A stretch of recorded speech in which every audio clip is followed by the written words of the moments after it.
UP विधानसभा के अंदर कौन बैठेंगे, इसी को लेकर उत्तर प्रदेश में चुनाव का आयोजन किया गया। कौन उम्मीदवार जीतेगा, कौन नहीं जीतेगा, इसका मूल्यांकन कार्यकर्ताओं पर निर्भर था, जनता पर निर्भर था। लिहाजा भाजपा कार्यकर्ता बेस्ड पार्टी है और वहां कार्यकर्ताओं को बहुत पूजा जाता है। दक्षिण विधानसभा में जागृति बिहार भाजपा महिला मोर्चा के अध्यक्ष कनिका वेस्ट ने 8 महीने की गर्भवती होने के बाद भी चुनावी महासमर में न केवल कूदी बल्कि 19 दिन की दुधमुही बच्ची को छोड़कर लगातार 10 घंटे तक दक्षिण विधानसभा के उम्मीदवार डॉक्टर सोमेंद्र तोमर के चुनाव प्रचार में जुटी रही। जीवटता का परिचय दिया, ऐतिहासिक परिचय दिया और हिम्मत नहीं हारी। पति ने साथ दिया, सासू माँ ने साथ दिया, लेकिन 19 दिन की दुधमुही बच्ची को जिस तरीके से उन्होंने घर में छोड़कर चुनाव अभियान की कमर कसी, उसको लेकर वाकई हर जगह चर्चा हो रही है। रोजाना खबर ने जागृति बिहार महिला मोर्चा की अध्यक्ष कनिका विष्ट से उनके उत्तराखंड बिहार स्थित आवास पर खास बातचीत की। आइए जानते हैं और सुनते हैं कि आखिर कनिका विष्ट ने किस तरीके से भाजपा का दामन थामा, सामाजिक कार्यकर्ता होने के साथ साथ मुख्य बधिर बच्चों की सेवा करने के साथ साथ 100 गरीब बच्चों को पढ़ाने के साथ साथ उन्होंने भाजपा का दायित्व किस तरह निर्वहन किया। तमाम मुद्दे पर बात की रोजाना खबर के मैनेजिंग एडिटर विभूति रस्तोगी ने। आइए जानते हैं और सुनते हैं कि कनिका वेस्ट क्या कहती हैं। नमस्कार, रोजाना खबर में आप सभी का हार्दिक स्वागत है। चुनाव महासंग्राम में जिस तरीके से रोजाना खबर ने पश्चिम से पूरब तक लोगों से बातचीत करके, चुनावी परिचर्चा करके, चुनावी चर्चा करके सत्ता के लिए, विपक्ष के लिए जो आवाजें लोगों तक पहुंचाई, रिजल्ट आने के बाद भाजपा का पुनः सत्ता पे काबिज होने जा रही है। लेकिन बड़ा सवाल यह है कि चाहे कोई विधायक बने या कोई भी व्यक्ति अगर चुनाव जीता है, उसके पीछे संगठन की बड़ी भूमिका होती है। महिला पुरुष एक साथ मिलकर किसी उम्मीदवार के लिए जीत का एक रास्ता तैयार करते हैं। रोजाना खबर ने आज यह बीड़ा उठाया है कि मेरठ महिला मोर्चा के सभी अध्यक्षों से हम बात करेंगे कि आखिर विषम परिस्थिति में भी घर के कामों को करने के बाद, बच्चों को पालने के बाद, पति की सेवा के बाद, तमाम जिम्मेदारी का निर्वहन करने के बाद वो किस तरीके से चुनाव महासंग्राम में अपनी भागीदारी सुनिश्चित की। ऐसा ही एक महिला शख्सियत हमारे साथ आज मौजूद है, कनिका विष्ट। जी हां, जागृति बिहार भाजपा महिला मोर्चे की अध्यक्ष कनिका विष्ट कोई परिचय की मोहताज नहीं है। लगातार 5 सालों से मेरठ की क्रांति भूमि धरती पर मुक बधिर, डिफ एंड डम बच्चों के लिए लगातार प्रयास कर रही हैं। सामाजिक ताने बाने को समेटते हुए वो बच्चे कैसे समाज में आगे बढ़े, उसके लिए काम कर रही है। साथ ही 5 साल से झुग्गी और स्लम एरिया के गरीब बच्चों को भी पढ़ा रही हैं। लिहाजा सामाजिक प्लेटफॉर्म तैयार था, राजनीतिक अनुभव कम था, लेकिन राजनीति भी तो समाज से ही होती है। नमस्कार कनिका जी, कैसी हैं आप? मैं बिल्कुल ठीक हूँ। एक चीज बताइए, जिस तरीके से आप जागृति बिहार भाजपा महिला मोर्चा के अध्यक्ष हैं, आप जनवरी में या शायद दिसंबर में आप इस पद पे आई, उसके पहले चुनाव दहलीज पे था। आप सबसे पहले बताइए कि आपके सामाजिक ताना बाना क्या है, आपका व्यक्तिगत परिचय क्या है?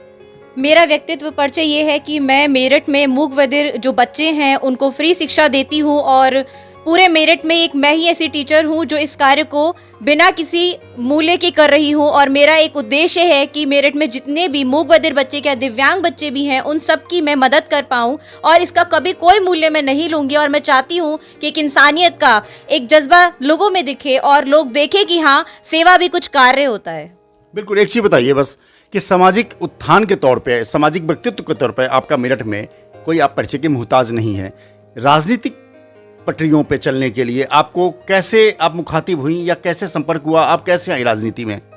राजनीति में आने का एक बहुत ही सुनहरा मौका मुझे राजनीति द्वारा ही दिया गया।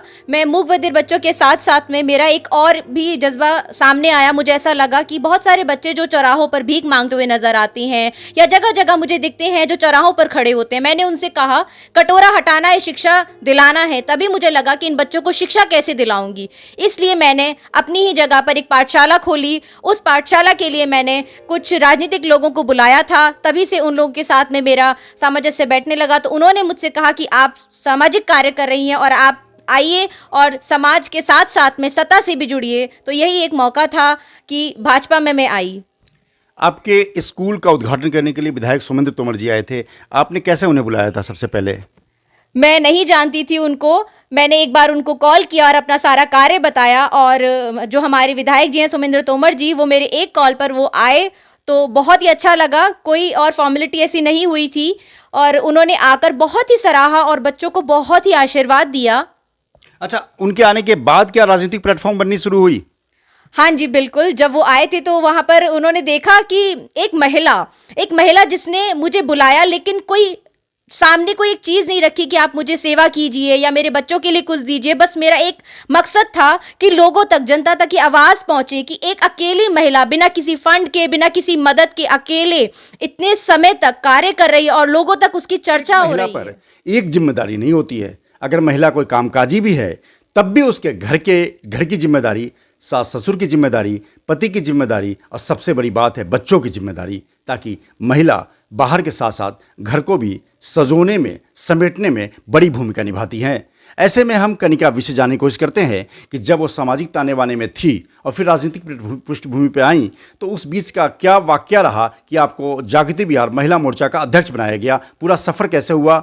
जी मैम, क्या रहा आपका कि आपको अचानक भाजपा में जोड़ने की जो प्रक्रिया हुई, उस बारे में बताइए, और जागृति बिहार मंडल अध्यक्ष कैसे बनी आप? देखिए, जब मुझे जागृति बिहार मंडल अध्यक्ष के लिए चुनने जा रहे थे सभी लोग, तो मुझे बोला गया कि आप बहुत ही ज़्यादा सामाजिक कार्य कर रही हैं, और आप जब सामाजिक कार्य कर रही हैं तो आप महिलाओं से भी जुड़ी हैं, क्योंकि हमें महिलाओं को जोड़ना था, भाजपा की उस कड़ी को बढ़ाना था, प्रबुद्ध बहनों को अपने साथ में जोड़ना था। इसीलिए मेरा नाम गया और उन्होंने समझा कि मैं इस लायक हूँ। लेकिन जब मेरा नाम दिया गया और इस अध्यक्ष पद के लिए जब बात हो रही थी, तो किसी कारणवश मैं उस समय 3 महीने गर्भवती थी, लेकिन फिर भी मैंने इस चुनौती को अपनाया। और 23 अगस्त को जब मैं अध्यक्ष बनी, तो 25 अगस्त को मेरे साथ एक और दुर्घटना हो गई कि किसी कारणवश मेरे ससुर जी का देहांत हो गया था। तो बस फिर 15 दिनों में मुझे टीम को गठित करना था, लेकिन उन्हीं 15 दिनों में मैं टीम को भी गठित नहीं कर पाई। मेरे लिए एक और बड़ी चुनौती थी। सभी मंडल अध्यक्ष अपनी टीम को गठित कर चुकी थी और बहुत लोगों का मेरे पे प्रेशर था कि आप अपनी टीम कीजिए। उसी 15 दिनों के बाद में मैंने सिर्फ 3 दिनों में अपनी पूरी टीम को रात के 11-11 बजे तक जाके महिलाओं से मिल के, अपनी उस प्रेगनेंसी के टाइम में ही बहुत मेहनत करके जिस तरीके से मैंने किया, और एक सुंदर टीम बनाकर सबके सामने रखी, और उस टीम ने चुनाव के समय में इतना अच्छा कार्य किया। इवन जब मैं 8 महीने तक गर्भवती थी, मैंने पूर्ण रूप से अपना काम किया। सभी ने कहा कि नहीं, भाजपा में आप काम मत कीजिए, लेकिन नहीं, मैंने कहा ये मेरा एक कर्तव्य है, क्योंकि महिला जब किसी कार्य को हाथ में ले लेती, कहते हैं ना, उसे नौ दुर्गा कहा जाता है, उसमें शक्ति का एक रूप होता है। तो ये शक्ति का रूप हमें सभी के सामने दिखाना भी था, क्योंकि हमें भाजपा को जिताना था। मोदी जी, योगी जी के लिए जो कार्य हम कर रहे थे, वो हमें कर्मठ होकर दिखाना था। तो जब मेरा 8वां महीना चल रहा था, एक महिला होने के नाते घर के सभी में कर्तव्यों को निभाने के साथ साथ भाजपा के सभी कार्यों को कर रही थी। जहां तक संपर्क अभियान करना था, वहां पर सबसे अधिक 16 मंडलों में संपर्क अभियान करके मैंने बहुत सुंदर बिगुल बजाया था, और सभी ने मेरी बहुत प्रशंसा की। इसके लिए मैं बहुत धन्यवाद भी करती हूँ। एक चीज बताइए, पति की भूमिका क्या रही? क्योंकि पति का सपोर्टिव रोल रहा, तभी आप एग्रीमेंट प्रेगनेंसी में आप अध्यक्ष बन पाई। देखिए, मैं अगर अपने जीवन साथी की बात कहूँ, तो मेरे जीवन साथी का साथ बहुत ही महत्वपूर्ण है। एक महिला पे बहुत बड़ी जिम्मेदारी होती है परिवार की। जब महिला गर्भवती हो तो और भी जिम्मेदारी बढ़ जाती है। ऐसे में पति की बड़ी भूमिका होती है, परिवारजन की बड़ी भूमिका होती है। कनिका विष्ट जब चुनाव का बिगुल बजा, उसमें 8 मंथ प्रेग्नेंट थी, और 19 दिन की बिटिया होने के बाद भी 19 दिन में ही वो चुनाव की दहली महासंग्राम में कूद पड़ी। कनिका जी, एक चीज़ बताइए, बिटिया आपकी 19 दिन की थी, और जिस तरीके से आप 19 दिन में, एक माँ जब प्रसव पीड़ा में होती है, तमाम चीज़ों को लेकर आप परेशानी में रहती हैं, तब भी आप 19 दिन में चुनाव का बिगुल बजने के बाद आप निकल गई। पहले वो कारवा बताइए, फिर मैं आपसे राजनीति चुनाव की चर्चा करूँगा। हाँ जी, बिल्कुल। जब मेरी बेटी 19 दिन की थी तब मैं निकल गई थी, और घर वालों ने भी इस चीज़ के लिए मुझे कुछ कहा नहीं, क्योंकि ज़िम्मेदारी थी, जिस ज़िम्मेदारी को मुझे निभाना था, और मुझे दिखाना था कि हाँ, जो ज़िम्मेदारी मुझे दी गई थी, मुझे उसको बखूबी निभाना है। क्योंकि पीछे तो वो हटते हैं जो कायर होते हैं, हम लोग महिलाएं हैं। महिलाओं को तो कोई भी कार्य अगर दे दिया जाए तो उसे कर्मठ होकर आगे बढ़कर पूरा करती हैं। इसी निष्ठा से मैं, जब मेरी बेटी 19 दिन की थी, मैं अपने घर से निकल गई थी, और इस कार्य को मैंने फिर से हाथ में ले लिया था। तो क्या लगता है आपको चुनाव में प्रक्रिया कैसे चली, क्योंकि आपका पहला अनुभव था, आप राजनीतिक पार्टी में पहली बार आई थी, चुनाव की महासंग्राम और भी सपा बसपा और रालोद का एक बहुत बड़ा टक्कर था इस बार भाजपा का, रहा आसान नहीं था। तो आप चुनाव कारमा कैसे कैसे मीटिंग होती थी, कैसे आप जाती थी, पूरी बात बताइए। देखिए, ये कारवां मैंने पहले से ही शुरू कर दिया था, क्योंकि हर काम प्लानिंग से होता है। हमें नवंबर के टाइम में जनसंपर्क का कार्य मिला था, यानी कि हमें सदस्यता बनानी थी, सदस्यता के टाइम में मिस कॉल लगवानी थी। उसी समय मैंने कार्य इतना अच्छा किया कि जिन लोगों से हम लोगों ने मिस कॉल लगवाई, हम उसी टाइम से प्रचार प्रसार करना शुरू कर दिया था।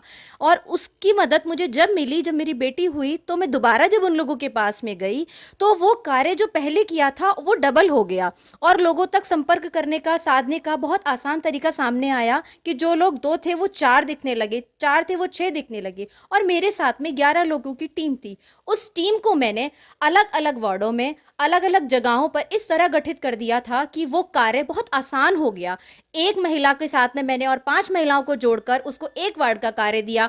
इस तरीके से उस पूरे वार्ड को वो दिन के प्रतिदिन 4 घंटे वहां करना है, उस गली में करना है, या जहां पे हमारी पकड़ कम थी वहां पर जाकर कार्य करना है। ये सारी प्लानिंग हम लोगों ने बनाई और इस तरीके से कार्य किया। और इसके साथ साथ ही मुझे सारी मीटिंगें भी देखनी पड़ती थी। इसके साथ साथ मुझे सुमिंदर तोमर जी की धर्मपत्नी अंजलि तोमर जी का पूरा सहयोग देना था, क्योंकि वो लगातार जनसंपर्क करती रही 15 दिन। मंडल अध्यक्ष होने के नाते मुझे उनके साथ भी रहना पड़ता था और पूरे महिला मोर्चा को संभालना भी होता था। इसी तरीके से हम लोगों ने बहुत ही सामंजस्य के साथ में और चीजों को संभालते हुए सुबह 9 बजे हम लोग निकल जाते थे और अपना डब्बा लेके जाते थे, वही दिन में खा लेते थे। इवन मेरी कंडीशन तो ये थी कि सुबह एक इंजेक्शन लगता था और शाम को जब मैं आती थी तो नर्स घर पे इंतजार कर रही होती थी कब मैम 8 बजे आएंगे और कब मैं इंजेक्शन लगाऊंगी। तो बहुत सारी चीजें, विषम परिस्थितियां हुई, लेकिन जब हम किसी कार्य के लिए दृढ़ हो जाते हैं तो वो कार्य जरूर कर पाते हैं। बिल्कुल। कैसा लग रहा जब महिला होने के नाते आपने, वाकई ऐसी चुनौती कोई महिला स्वीकार ही नहीं कर सकती कि गर्भवती होने के दौरान वो मंडल अध्यक्ष बन जाए और 19 दिन की बिटिया हो तो चुनावी महासंग्राम में आप डोर टू डोर कूद जाएं, क्योंकि 1.25 महीने तक तो घर से न निकलने की पाबंदी होती है महिलाओं के साथ। जैसा मैं भी एक पिता के तौर पे मैं जानता हूं कि बच्चे होने के 1.25 महीने तक तो सास या बड़े बुजुर्ग मना करते हैं कि नहीं घर से बाहर, ऐसे में 19 दिन में जाना बहुत चुनौतीपूर्ण कार्य है। लेकिन जब जीत हुई तो कैसा महसूस कर रही थी? देखिए, जब जीत हुई थी तो इतनी खुशी थी, इतनी ज़्यादा खुशी थी कि वो खुशी वहाँ पर झलक रही थी और सभी लोग बोल रहे थे कनिका बिष्ट जी आपकी मेहनत रंग लाई। तो वो जो खुशी थी वो वहाँ पे दिख रही थी और मेरे घर वालों ने, मेरे अपनों ने, मेरे परिवारजनों ने, सभी ने मुझे बहुत बधाइयाँ दी कि कनिका जी आपकी मेहनत रंग लाई, क्योंकि जो स्ट्रगल आपने, जो परिस्थितियाँ आपके सामने आई थी, आप उस परिस्थितियों को दरकिनार करते हुए अपने घर से निकली, अपनी बेटी को छोड़ा, आपकी सास को आपने कुछ नहीं, बहुत सपोर्ट मिला उनका। वो खुद ही कहती थी कि नहीं बेटा तुम जाओ, तुम करने के लिए जाओ, कोई बात नहीं मैं संभाल लूंगी। तो इन सब का जो सहयोग था वो रंग लाया और अंत में हम लोग की जीत हुई। और ये जीत भाजपा की नहीं, हम सब की जीत थी, क्योंकि भाजपा हम परिवार का एक वो हिस्से हैं कि जो हम सब मिलके रह रहे हैं महिलाओं के लिए। आज आप ये देखिए कि भाजपा है तभी तो हम महिलाओं का अस्तित्व इतना अच्छा हो पाया है। आज हम लोग रात के 9 बजे अपने घर पर आते हैं, सुबह हम लोग कहीं भी जा सकते हैं, कोई परेशानी नहीं। जो चेनें पहले लोग खींचा करते थे, आज वो चेन लोग पहनकर निकलते हैं, हम लोग खुद निकलते हैं, कोई परेशानी नहीं। तो जैसा लग रहा है कि बस आखिरी सवाल क्या है कि मैं एक संदेश दिलवाना चाहता हूं। आप इतने जज्बे और जीवट व्यक्तित्व के धनी हैं और लगातार आपने यह साबित कर दिया है इस चुनावी महासंग्राम में कि आपके अंदर जीवटता है। आप उन महिलाओं को क्या संदेश देना चाहती हैं जो हिम्मत हारते हारते अपने आप को पीछे पैर खींच लेती हैं? बहुत संक्षिप्त में ये कहना चाहूंगी आप सभी से, उन सभी महिलाओं के लिए। मैं भी एक महिला हूं। भाजपा में आने से पहले मुझे काफ़ी लोगों ने कहा कि राजनीति से दूर रहिए, लेकिन मैं आपको एक संदेश ये देना चाहती हूं कि भाजपा में आप राजनीति मत समझिए। भाजपा एक ऐसा परिवार है जो महिलाओं को वो इज्जत देता है, जो एक परिवार देता है। तो आप इसको अपना परिवार समझकर इससे जुड़िए और हम जैसी महिलाएं आपको पूरा सहयोग करेंगी। और मेरी आप सभी से गुजारिश है कि आप आइए और हम सब आपका साथ देंगे। बिल्कुल। जिस तरीके से एक महिला 19 दिन की दुधमुही बच्ची को छोड़कर राजनीति महासमर में कूद जाती हैं, क्योंकि जिम्मेदारी पहले से मिली हुई थी कि महिला मोर्चे की मंडल अध्यक्ष थी। ऐसे में उत्तर प्रदेश चुनाव का बिगुल बजने के बाद और दक्षिण विधानसभा में सुमिंदर तोमर की उम्मीदवारी फिर से आने के बाद महिला मोर्चा के अध्यक्ष कंधों पर जिम्मेदारी बढ़ गई।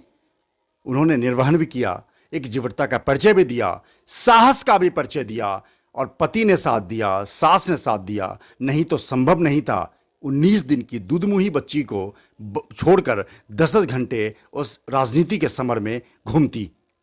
लेकिन महिला आदि शक्ति होती हैं, वो जो ठान लेती हैं वही कर दिखाती हैं। किसी और महिला शख्सियत से हम आपको रूबरू करवाएंगे।